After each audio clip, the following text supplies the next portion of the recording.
Hello, this is Toy Spell, and today we're looking at League of Legends Wukong, the Champion Collection by Spin Master. Here's the front of the box with a nice picture of in-game Wukong there. It says League of Legends Wukong, the Champion Collection, first edition by Spin Master. It's got this weird bevel here that's kind of diagonal. On the side here, it says Wukong, another picture of him in-game, and it's the number 3 in the 6-inch line. I think first was Thresh and then Zed. And here's the back. This image looks to be maybe a CG render of it. And there's the staff that he comes with. We got a little description here. It says, armed with an enchanted staff, Wukong is a martial art trickster who uses his strength, agility, and intelligence to confuse his opponents and gain the upper hand. And then here it just says it comes with one enchanted staff. And then this side's just got the window again. Let's open it up. And here's Wukong out of box. Let's take a look at all the details on him. His one and only accessory is this staff, the enchanted staff as they call it. Other than the stand, it's a really nice staff. It's like pretty hard. It does not bend very well. So it's a thick plastic. It's like almost as thick as a pen. You could honestly just about write with this. So this is pretty cool. I like this accessory. It does what it's supposed to. It is just about the same size as Wukong himself, so it's a nice big staff for him. Next is the base plate, or the stand. It has a big L on it for League of Legends. It's got this little symbol here. I'm sure that has to do with the game. Honestly, I don't really know much about the game. Then it has all of that information on the back. It's got one peg stand here for his foot. His 2 feet have a hole, so you get to choose which one goes on the stand. And here is Wukong. Man, is he gorgeous. He's got a lot of really nice details. So his head is a little cartoony, you can see here. But it does look nice. It's got the red paint around the eyes, the green eyes, the white on the teeth. You can even see a little texture in on his scarf here. He's got beads on his necklace, nice tiger cloth. Then his armor is really nicely detailed. It's got the pegs or bolts in there. And then he's got like kind of a flapping going on there. He's got a nice belt going on, the little sash. Got a face on his arm gauntlet here, a hand guard, just a lot of really nice detail, and I'm trying to show it off. They even put a wash on him, so the paint's really nice. It's not just gold. You can see there is a silver dry brushing or wash on him. I didn't do that. That's how he came out of packaging. So even his feet here look like they kind of have skulls on them. It looks really nice. And again, I'm not too familiar with the game, so I don't know how accurate this is to the in-game model. But it looks really great. I just noticed here that this is unpainted, whereas on the front it is painted. So they definitely ignored a little bit of the back here. But honestly, that might be the only thing they didn't paint on the back that's painted on the front. He's got his monkey tail, who has a little different color here, kind of a gradient going at the very tip of the tail. And then even he's got knee pads there that have a silver circle on them. Pretty cool. There we go. Yeah, I would say he looks really good. The hair texture on his body, what parts show are really, really nice. Honestly, not too much. The paint is great, and the sculpt looks really, really good. Let's get into articulation, though. His head can move back that much. He can only look up that much, and he can only look down that much. What's stopping his head from moving down more, I think, is his chin fur. Let's see if you can get a good look in there. Not really. But yeah, that's him, his neck there. It can, wait. His head can spin all the way around because it is on a ball joint. There is a little bit tilt there and a little bit tilt there, but as you can see, it's kind of returning to its natural position, so there really isn't much tilt. Up is the best, down is, yeah, there's not much else besides turning it up. On his shoulders, he's got a peg and a hinge, so he can raise it just about that high. This tiger cloth for his vest or his shirt kind of stops his arm from going any higher than that. It's really, really rigid. This does not move. It is not a soft, rubbery plastic. I'm pushing down and that will not move. So his arm can only go about that high up, but it does go around. If you can swivel it around, you do have to work with the vest there. It's kind of difficult to work with. Like, I got it around that far, but I'm going to have to return this way. And then it's even a little worse on this side because this shoulder plate kind of gets in the way. Something I want to mention is that this shoulder plate is on some kind of peg here. It swivels a little, or at least mine does. I don't know if it's glued on there or if it's just friction set in there. But this shoulder piece is on some kind of peg and mine moves around. I don't know if that's going to pop off or what, but I'm sure it's an easy fix if it does. So not only does that tiger cloth prevent it from going up too high, the shoulder plate does. So that's his T-pose right now. It's not that great. Elbows are double hinge here, so that goes really far back. That's great. You can scratch his head. He can put his arm directly in front of his face. That's really good. Even with this giant forearm, he's got really good bend on that double elbow.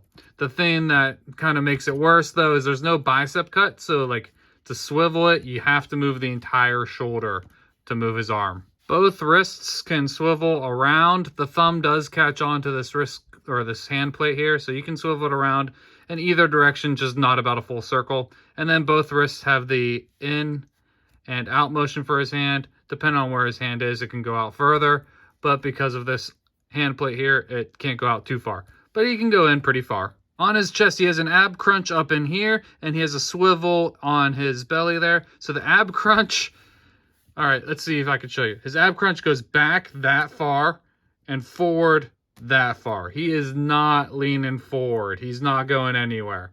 And then the swivel, it swivels in the ab crunch too. So the swivel can go all the way around in both locations. So that was swiveling at the belly, but then his ab crunch can swivel too. His hips have a ball joint at the top of them, and then he also has a thigh cut. Let's see if I can show you.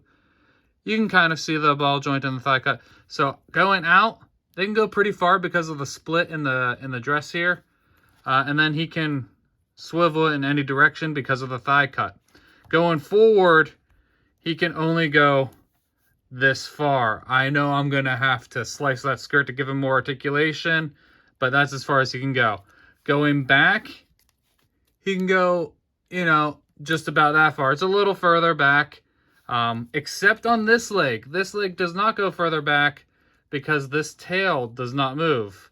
So this leg can only go back this far. Like I mentioned, this tail does not move. It's not a swivel or a ball or anything. It is just fixed in place there, and it doesn't go up, down, or to the side. So you can't move this to free up his leg at all. His knees are like his elbows. They are ridiculously good. They are double jointed and they can go all the way up. And then his ankles are also really good for some reason, even with this giant tongue on his shoe or these giant shoes. So his ankles can point down that much and they can point up that much. They have really good range of motion. And then they spin around in a circle all the way around there. Even when they're up or down, they spin like that. They don't tilt, they spin. So what does all of that mean for posing? Well, he's gonna stand there a lot, but let's see what poses we can get him into. Oh, here's a confused monkey pose while holding onto his head, scratching his head. This is probably one of the easiest poses to get him into, and maybe one of the safest poses, unfortunately. Here he is stretching his staff behind his head and taking a deep squat with one leg. This is about the best you can get his arms behind his head to hold the staff, like posing on his shoulder or anything. Unfortunately, this is the best you can do just because the no bicep cut and the really rigid tiger vest he's got going on. This is just about as far forward as his leg will go without any modifications on the skirt or anything. So this is him running at you with his staff. It's not great, but he looks nice doing it. You know what, give me a moment. I'm going to come back and he's going to have a slice going up this skirt and around that loop there for his belt so that he can get a little more mobility out of his legs, hopefully. All right, here he is with the slice going across. As you can see, this is what I meant. I basically cut these slips all the way up to where the belt is. And now let's see if that helps his articulation at all. It was a small fix, but it helped tremendously. Look how much deeper in a squat he can go forward. This is not that bad now. I mean, it's a little bad, but it's a lot better. Here he is in classic monkey pose. I really don't think I could have gotten this pose without slitting the skirt here. I think that really helps out with his articulation on his leg. It definitely benefits a lot of things. And his feet are so big that he has no trouble standing 1 foot. That's pretty awesome. He's really good with a flat base on his feet and good balance. This monkey looks cocky and confident, and I love that about him. Just overall sculpt and paint job are ridiculously good on this.